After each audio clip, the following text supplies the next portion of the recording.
ጤና ይስጥልኝ የተከበራችሁ ውድ የቅኝት ቲዩብ ቤተሰቦች ወይንም ሚዲያ ቤተሰቦች እንደምናላችሁ። እኔ በጣም ደህና ነኝ፣ እግዚአብሔር የተመሰገነ ይሁን። እንደሚታወቀው ሁልጊዜ በዚህ በቅኝት ሚዲያ በርካታ የማስተማሪያ ሐሳቦችን እንደዚሁም ደግሞ ሰዎች ከራሳቸው የህይወት ተመክሮ ተነስተው የሚፈልጉትንና የሚወዱትን ነገር ለመስራት የሚሄዱበትን ርቀት ሊያቀልላቸው ይችላል ብለን ያሰብነውን ሐሳቦችን እናቀርባለን። በእነዚህ ሐሳቦች በርካታ ሰዎች ይጠቀማሉ ብዬ ተስፋ አደርጋለሁ። እኔም እንደሚታወቀው ሁሉ ሰዎች ራሳቸውን አውቀው ራሳቸውን ተረድተው በራሳቸው መንገድ ዓለም ላይ በርካታ ጉዳዮችን እንደፈጠሩ ሰዎች እነርሱም እንዲፈጥሩ ወይም እንድንፈጥር ሰፊ እገዛዎችን በማስተማር አደርጋለሁ። አብራችሁን እንድትቆዩ ጠይቃለሁ። በዛሬውም ቪዲዮ ሰዎች ሊበረቱበት የሚገቡ አንዳንድ አስተማሪ የሆኑ ታሪኮችን እያነሳው አብረን እንወያያለን፣ እንሞግታለን። እንግዲህ በዛሬው ዕለት የምናነሳው በዓለማችን ላይ በ1880 እንደ አውሮፓውያን አቆጣጠር ተወልዳ ነገር ግን ከጥቂት ወራት በኋላ አይኗንም ጆሮዋንም ያጣችው ስለ ሄለን ኬለር ጥቂት እላችኋለሁ። እንግዲህ ሄለን ኬለር ምን አይነት ሰው እንደነበረች ብዙዎቻችሁ ያው ሚዲያውን ስለምትከታተሉ ታውቁታላችሁ። በጣም የሚደንቁና የሚገርሙ ስብዕና ያላት፣ ለአካል ጉዳተኞች የምትከራከር፣ ፖለቲካውንም ስትዘውር የነበረች ሴት እንደሆነች ይታወቃል። ይሁን እንጂ እንደሱ አይነት ሴቶች በዚህ ምድር ላይ እንዳልተፈጠሩና ቢፈጠሩ እንኳን አቅሟን ለመፈታተንና አቅሟ ላይ ለመድረስ ምንም አይነት ጉልበት እንዳልነበራቸው ታላላቅ ሰዎች ይናገራሉ።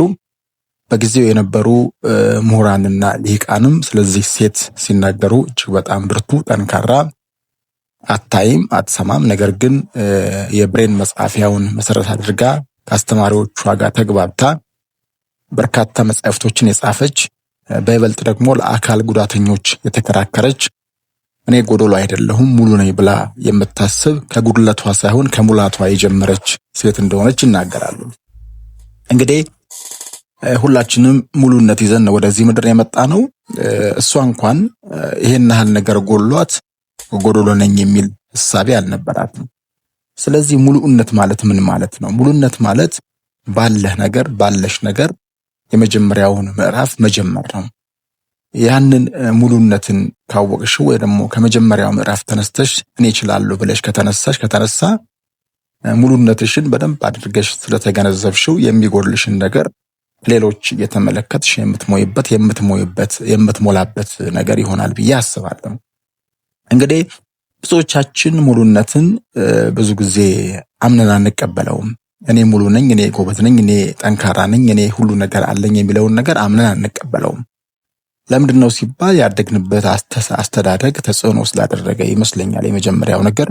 ሁለተኛው ነገር ደግሞ ሰዎች ምን ይሉኛል እኔ ጎዶሎ ሁኜ ሳለሁኝ ብለን ለራሳችን የምንሰጠው አመለካከት ነው። ስለዚህ ምንድነው መሆን ያለበት? የራስን ሙሉነት የራስን ትልቅነት መጀመሪያ አምኖ መቀበል ነው። ሰው ከሙላቱ ቢጀምር ጉድለቱ አይታየውም። በእርግጥ ነው የሰው ልጅ ብዙ ጎዶሎ ነገሮች አሉበት። ነገር ግን ያንን ሁሉ ሙላአት ይዞ ጥቂቱን ጎዶሎ ነገር ጎዶሎ ነኝ ብሎ ሙሉነቱን ማንኳሰስ የሚጠቅም የሚረባ ነገርም አይደለም። ስለዚህ ሙሉነትን መጀመሪያ ማመን ያስፈልጋል። እኔ ሙሉ ሰው ነኝ፣ ሁሉ ነገር በእኔ ዘንድ አለ። አሁን የሚያስፈልገኝን ነገር ለማግኘት የሚከለክለኝ ምንም ነገር የለም። ብርቱ ነኝ፣ ጠንካራ ነኝ ብሎ የተሰጠውን ማንነት አምኖ በመቀበል በሱ አንድ ምዕራፍ መጀመር ነው። ከዛ በየዕለቱ ወይም በየጥቂቱ እያደገ ይመጣል። በየዕለቱ በየጥቂቱ እያደገ የሚመጣው ማንነቱ ሌላውን ደግሞ የተሻለውን ነገር እንዲሰራ እገዛ ያደርግለታል ማለት ነው። ስለዚህ እንደ ሄለን ኬለር የመሳሰሉ ታላላቅ ሰዎች በምድሪቷ ላይ በአሁኑ ሰዓትም ባናያቸውም ባንሰማቸውም አሉ ብለን እናስባለን። እነዚህ ሰዎች የተማሩ ናቸው ወይም ደግሞ ያወቁ ናቸው፣ ከኔ ይበልጣሉ፣ እኔ ትንሽ ሰው ነኝ ብሎ ራስን ማንኳሰስና ዝቅ ማድረግ ግን ተገቢ አይደለም። አዎ በርካታ ምሁራን አሉ፣ በርካታ አዋቂዎች አሉ።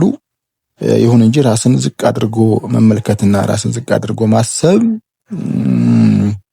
ጉዳቱ የሚያመዝነው ለራስ ነው። ሰው ራሱን ዝቅ አድርጎ በሚያስብበት መጠን ልክ በእውነት ነው የምላችሁ ሁልጊዜ የበታችነት ስሜት እንዲሰማን ያደርጋል።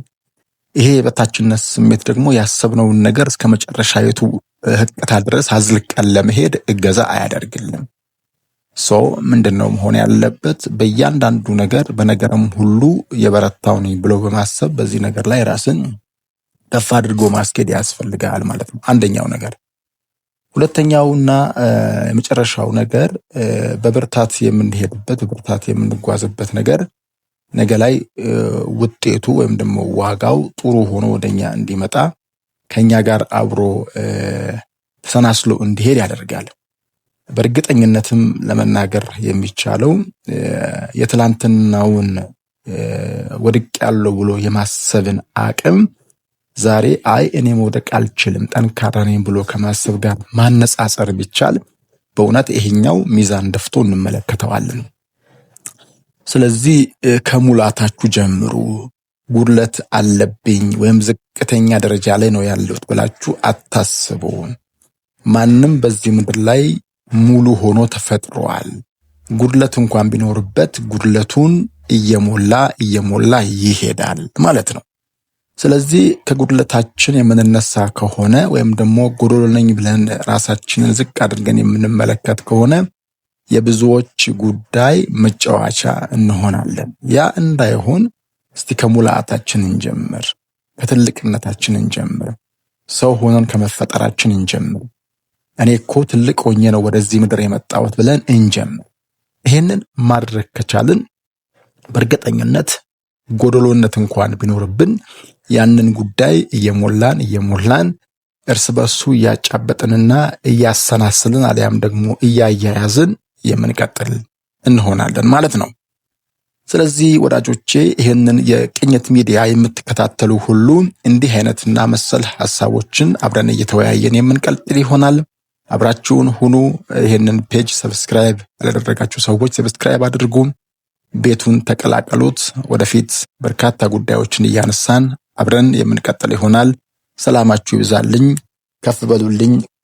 እግዚአብሔር ሁሉን ነገር ለእናንተ አብልጦና አግዝፎ ሰጥቷልና ስላዳመጣችሁኝ ከኔ ጋር አብራችሁ ስለቆያችሁ ከልብ አድርጌ አመሰግናለሁ። ክበሩልኝ።